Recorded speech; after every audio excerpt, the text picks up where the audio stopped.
Definiciones acerca de parcial. La fecha estoy en duda todavía, la estaba viendo recién. Les quiero preguntar a ustedes en realidad. El examen va a ser múltiple choice por la plataforma de la universidad. Voy a ver la cantidad, pero más o menos serán unos 25 múltiple choice y ustedes van a tener un determinado tiempo para hacerlo. El examen se habilita en una franja horaria, es decir, por ejemplo, el examen se puede habilitar desde las 6 de la tarde a las 10 de la noche. Y después, cuando ustedes entran dentro de esa franja horaria, les va a dar un tiempo que puede ser, por ejemplo, 30 minutos. Eso lo tengo que definir yo. ¿Sí? Pero bueno, el examen va a estar abierto igual en una franja horaria. No es que van a tener que estar todos conectados a las 6 de la tarde y a esa hora sí o sí hacer el examen. ¿Se entiende? Si uno empieza a las 7, tiene hasta las 7 y media. El que empieza a las 8, hasta las 8 y media. El que empieza a las 10 menos cuarto, tiene hasta las 10. Porque a las 10 sí se corta todo. Por lo tanto, no lo dejen para último momento. La pregunta que les quiero hacer es, ¿cómo les queda a ustedes? Para mí lo ideal sería no tomarlo un día de cursada, sino tomarlo otro día. Para que tengamos, para poder aprovechar todas las clases y para poder inclusive hacer alguna clase de repaso previa a los parciales. Pero eso me tienen que decir ustedes, si es que tienen la posibilidad de algún día rendir el examen que no sea día miércoles.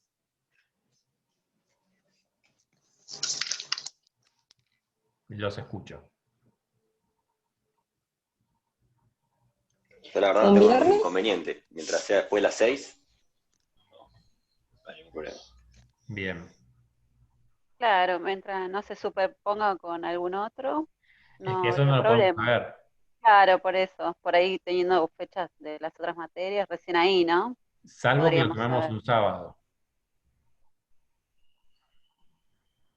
El silencio. Una opción es sábado. ¿Les interesa No, o no?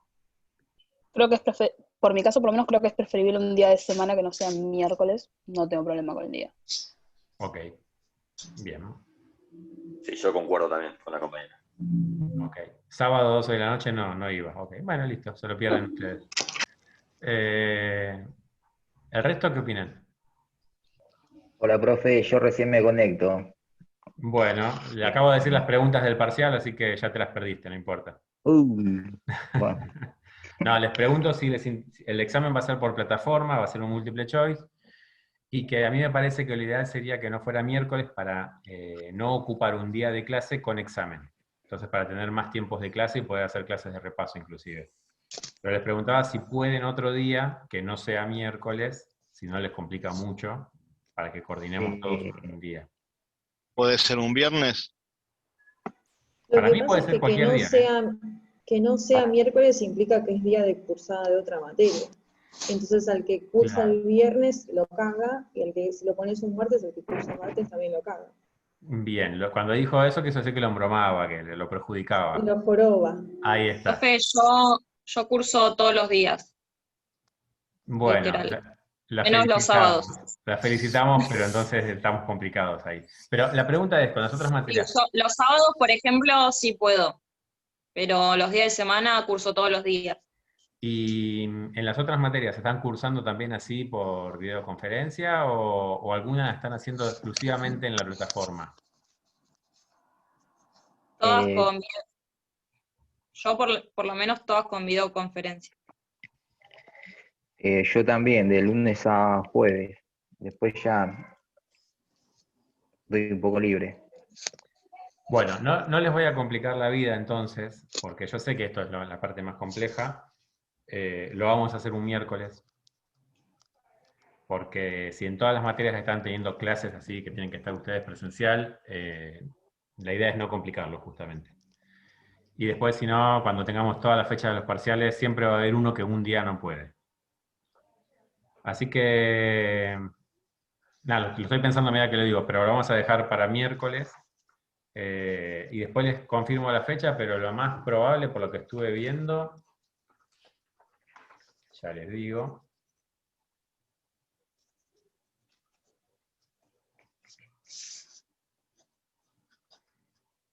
Y fines de octubre. 21 o 28 de octubre va a ser el examen. Bueno,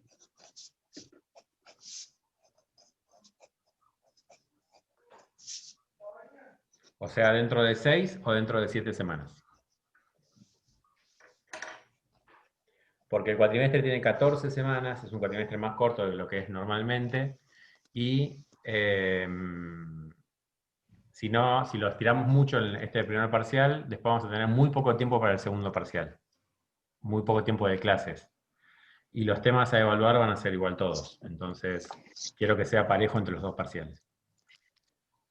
Bueno, ya somos unos cuantos, ya somos 25, así que estamos como para arrancar. De la clase pasada, ¿alguna duda? ¿Alguien se acuerda qué conceptos vimos?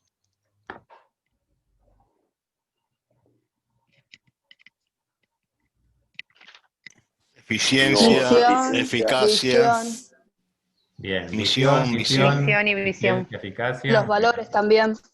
Valores. ¿Cuál? Sí. Valores. Valores también. Valores, muy bien. Y efectividad. Ujú.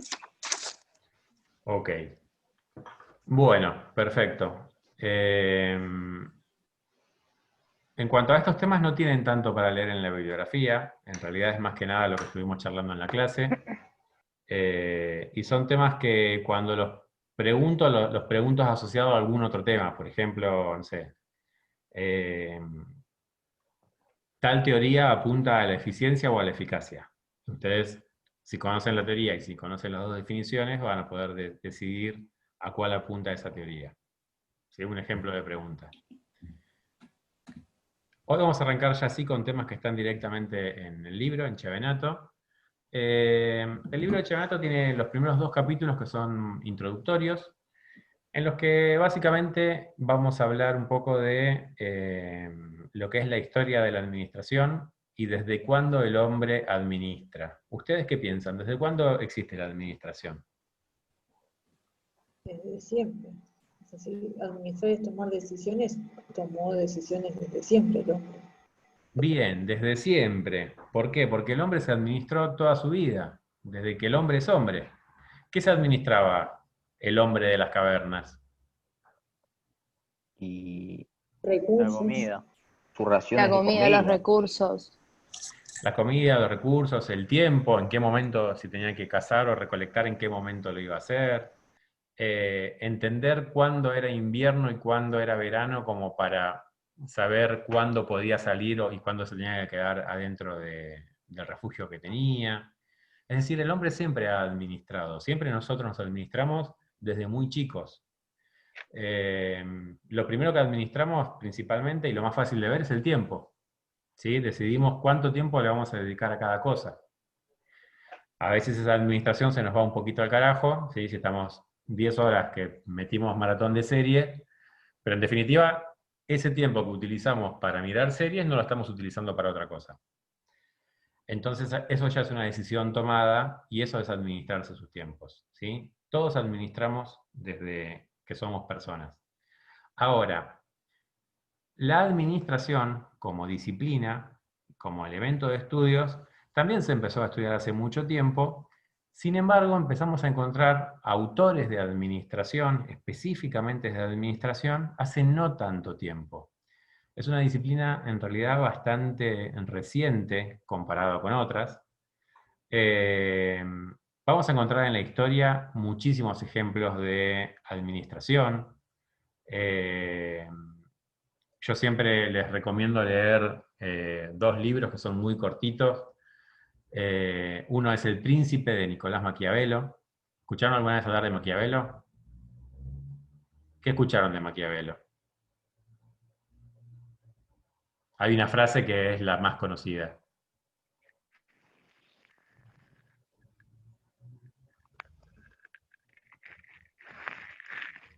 ¿Ninguno? ¿En serio ninguno sabe la frase de Maquiavelo? Bueno, les cuento. Maquiavelo se hizo conocido por una frase que es el fin justifica los medios. ¿Sí? Y en el libro del Príncipe, lo que hace Maquiavelo es una carta abierta al príncipe en la que le da recomendaciones de cómo llevar adelante su reinado para evitar, básicamente, de que otra persona le quite el poder. Porque en esa época, como que para quitar el poder, lo que había que hacer era muy sencillo, era matar al rey. Entonces, para evitar que lo mataran, le da consejos. Y todos esos consejos tienen que ver con, o muchos de esos consejos tienen que ver con administración. ¿Sí? Cómo administrar los recursos, cómo negociar con las personas, a quiénes tiene que tener cerca, a quiénes tiene que tener lejos. Y este es un libro que ya tiene muchísimos años. Después hay otro autor también conocido, es un filósofo que es Tomás Moro, que escribió un libro que se llama Utopía. Y en este libro, la palabra utopía, ¿la escucharon alguna vez nombrar? Utopía. ¿Le suena la palabra? Muy pocos dicen que sí. Bueno, no les voy a pedir que definan qué es una utopía porque es un poquito más complicado. Una utopía es algo que es difícil de realizar. Y en este libro Utopía, lo que dice Tomás Moro es de qué manera se tienen que administrar los gobiernos para lograr la felicidad de toda la sociedad. Y las ideas que plantea son justamente utópicas, de ahí viene la palabra, porque es algo prácticamente imposible, ¿sí? Determinar a qué se va a dedicar cada persona desde el día que nace. Una de las cosas que dice es que los ricos tienen que dejar de gastar dinero en cosas suntuosas y que los pobres tienen que dejar de malgastar su dinero en diversión. Entonces, él quería administrar también en qué utilizaba el dinero cada una de las personas.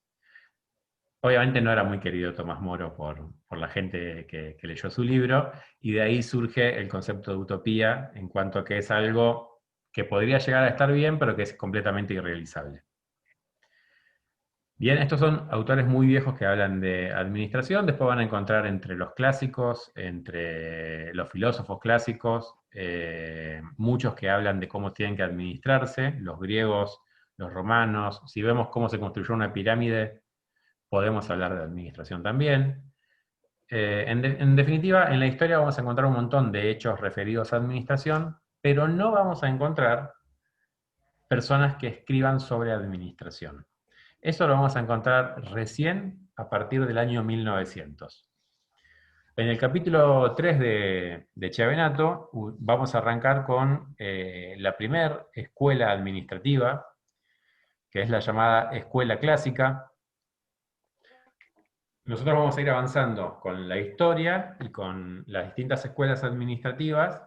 Una escuela administrativa es un grupo de gente que pensaba más o menos parecido y que empiezan a escribir sobre administración estando de acuerdo en temas principales, ¿sí? Entonces, 4, 5, 6 autores que están de acuerdo en varios temas forman una escuela.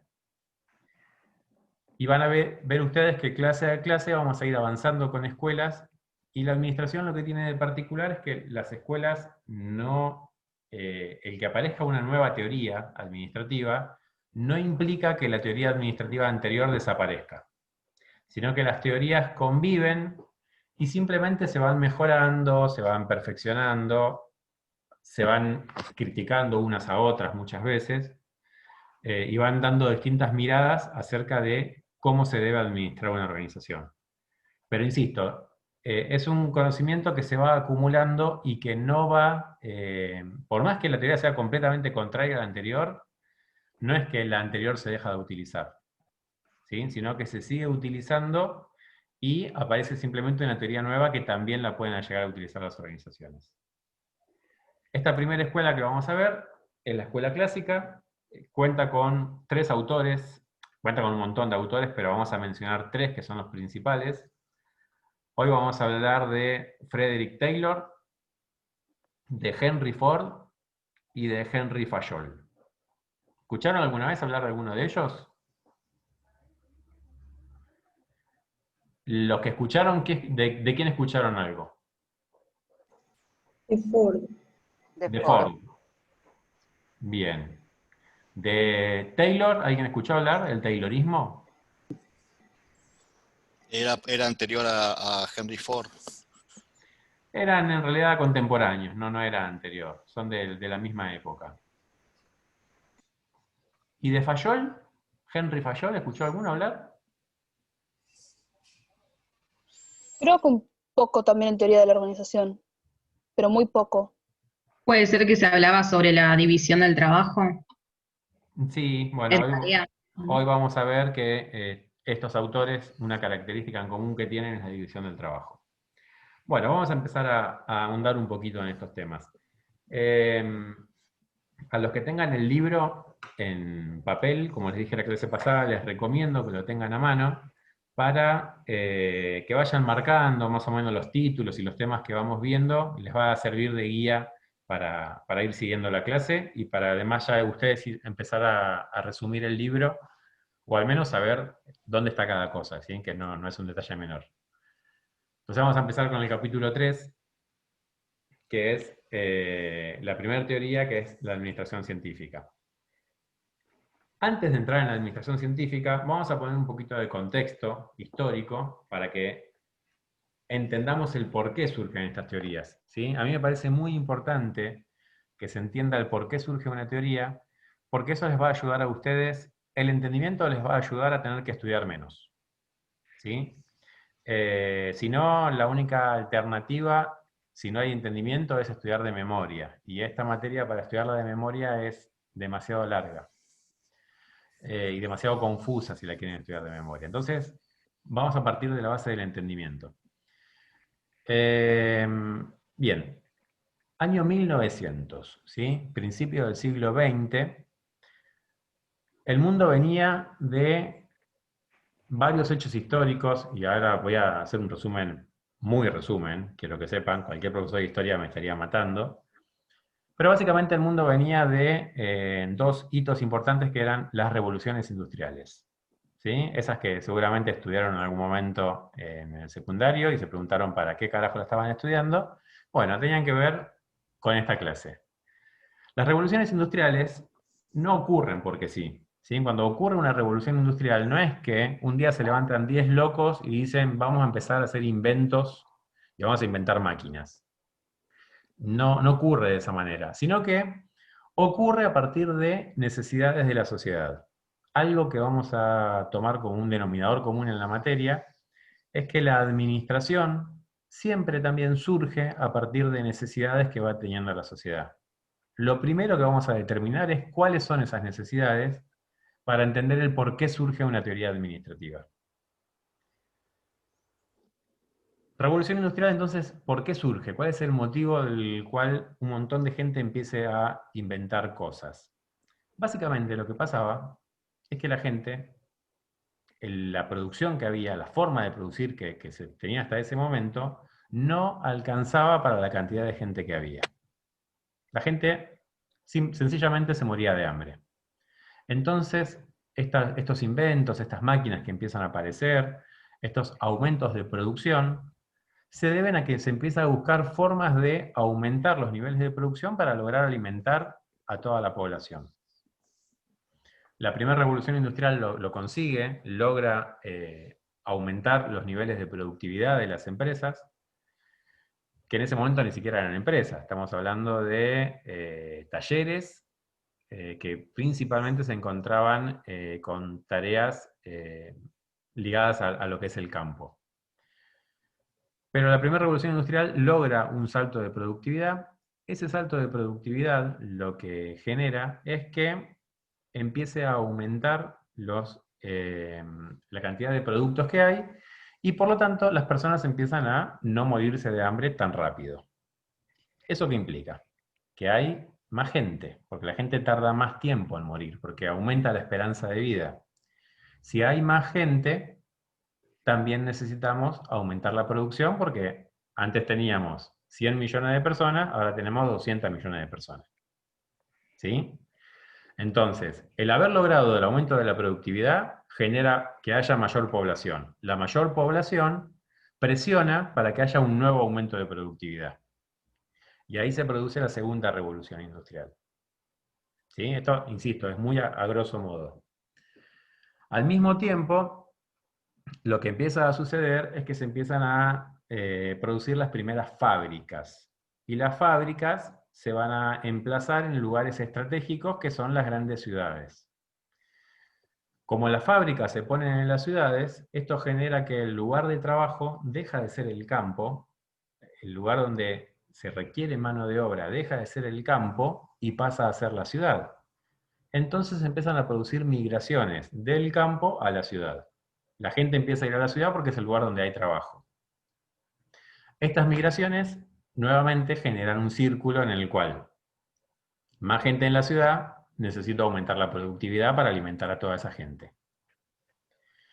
Necesito abrir más fábricas. Abro más fábricas, atrae aún a más gente a la ciudad.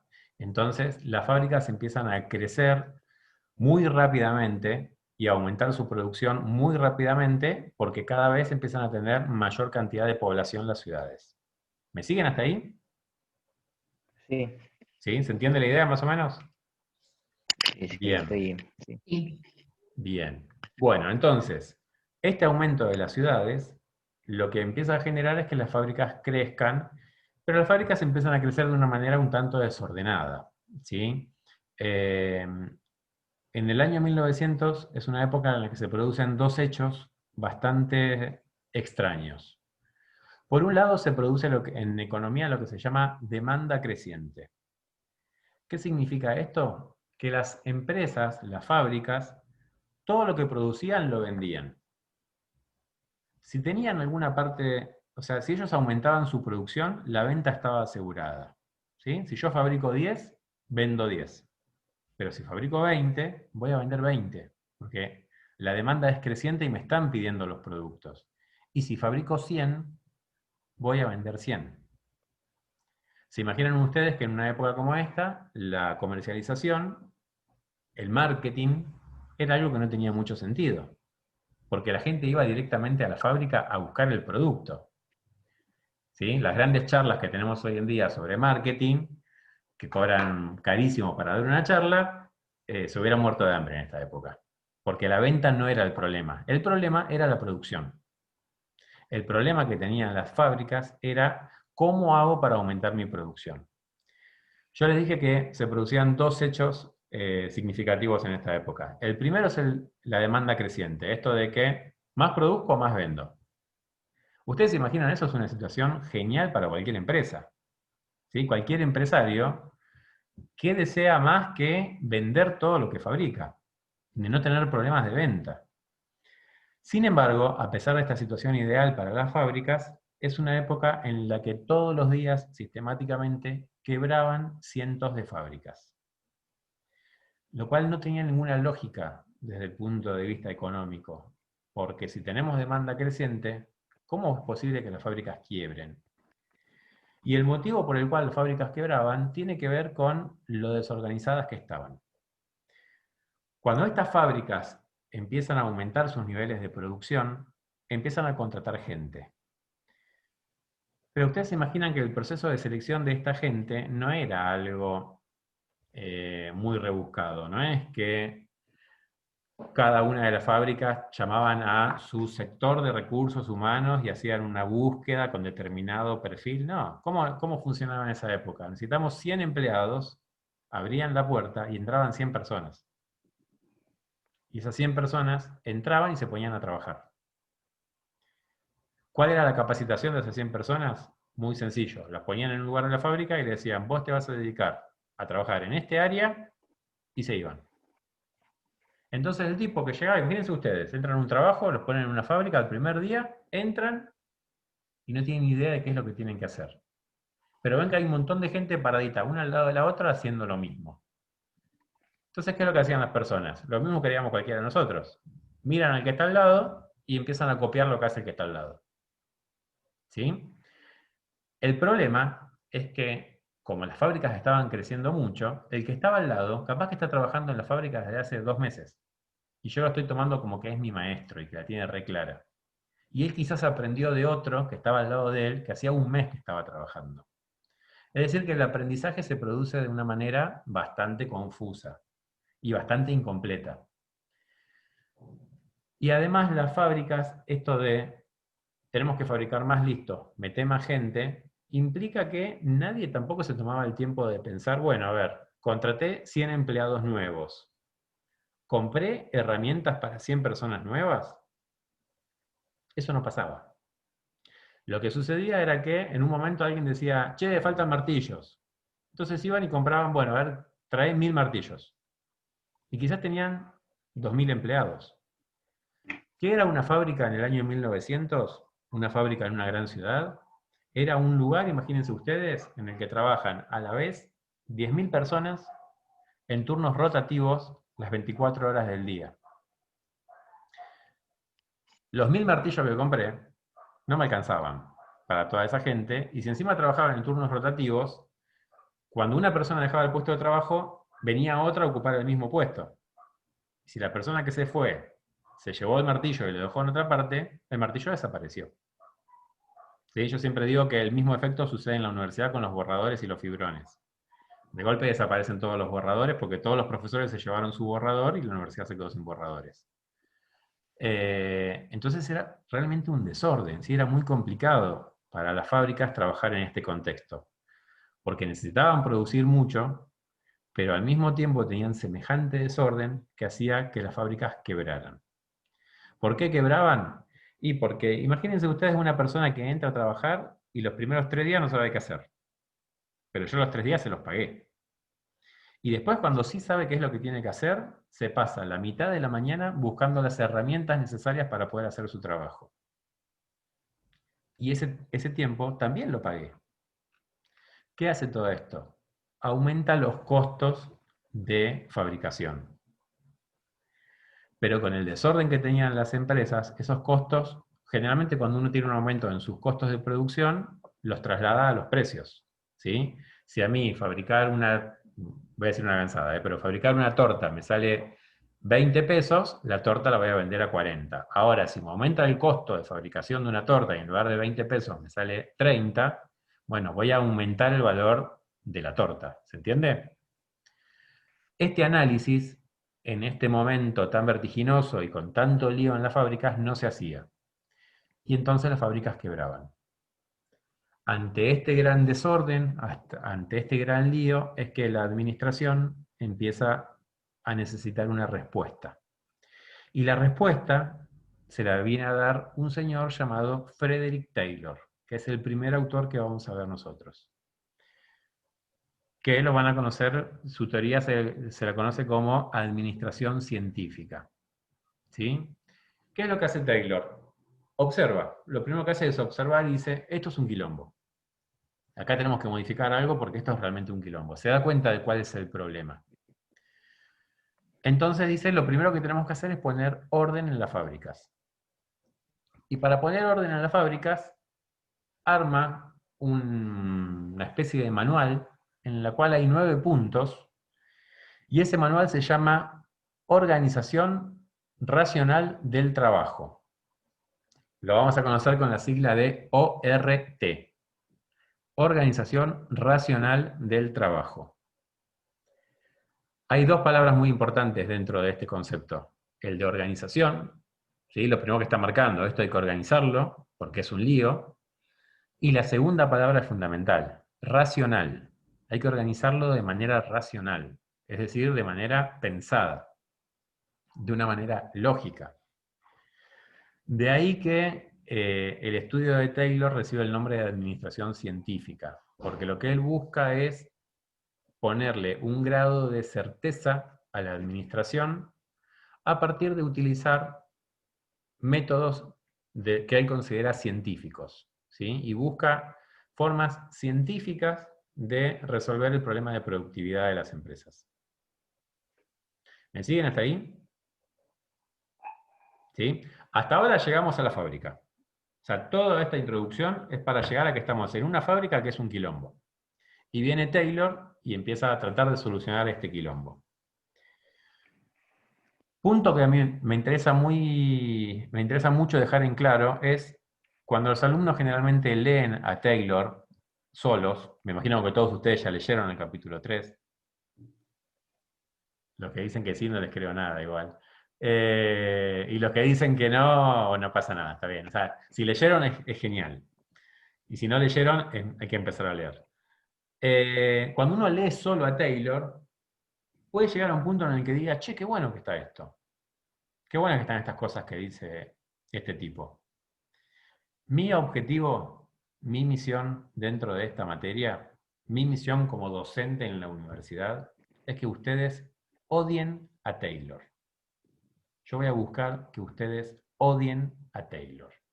El que después de esta clase me diga, che, qué bueno que está lo de este tipo, es un fracaso para mí. Quiero que lo sepan. Así que, teniendo esa perspectiva, ya se imaginan más o menos qué es lo que les voy a ir diciendo sobre este señor. ¿Quién era Frederick Taylor? Frederick Taylor era un señor que sabía muchísimo de producción. Trabajó toda su vida en fábricas, pasó por todos los puestos habidos y por haber en una fábrica, y realmente sabía del tema. Y además había estudiado del tema, él era ingeniero. Siendo ingeniero entonces, y habiendo conocido muy bien a las fábricas, lo que empieza a hacer es a buscarle la manera de organizar a estas fábricas. Y lo hace a través de algo que es el primer punto que ustedes van a ver en la ORT, que es el estudio de tiempos y movimientos. Yo no sé si ustedes tuvieron alguna vez la posibilidad de hablar con un ingeniero, pero los ingenieros son personas muy literales. Entonces, cuando Taylor decía estudio de tiempos y movimientos, lo que hizo fue exactamente eso. Estudiar los tiempos que llevaba la producción en una fábrica y los movimientos que requería cada una de las tareas que se llevaban dentro de la fábrica. ¿Se imaginan ustedes? La optimización de los procesos. La optimización de los procesos puede ser, el tema del reloj, de medir los tiempos. Sí, a partir de esto, después él busca optimizar los procesos, tal cual. Lo primero es observar cómo se viene haciendo y después sí plantear cambios de cómo hacerlo mejor. O sea, la idea básica es esa, y ahí es donde se logra la optimización. Estudio de tiempos y movimientos, ustedes están trabajando y aparece Taylor al lado de ustedes con un reloj, una carpetita, y empieza a cronometrar el tiempo que ustedes tardan en hacer cada tarea. Y con cara enojada, diciendo, esto así no va, y tomando nota. Y observando cada uno de los movimientos que ustedes realizan. Ese es el estudio de tiempos y movimientos. Abril me hace así, yo no sé si es que lo quiere matar a Taylor o que se acaba el tiempo. En realidad las dos cosas. Las dos cosas, pero imagínate tenerlo al lado de un chabón que te vigila y vos decís, listo, la hago mal, me pega, me revolea la libreta y me dice, inútil, andate. Bueno, Cagamos. así se sentía la gente. Bueno, pues también se nos acaba el tiempo, así que vamos a cortar la clase ahora, entramos nuevamente con la misma dirección y seguimos ya hablando de este tema.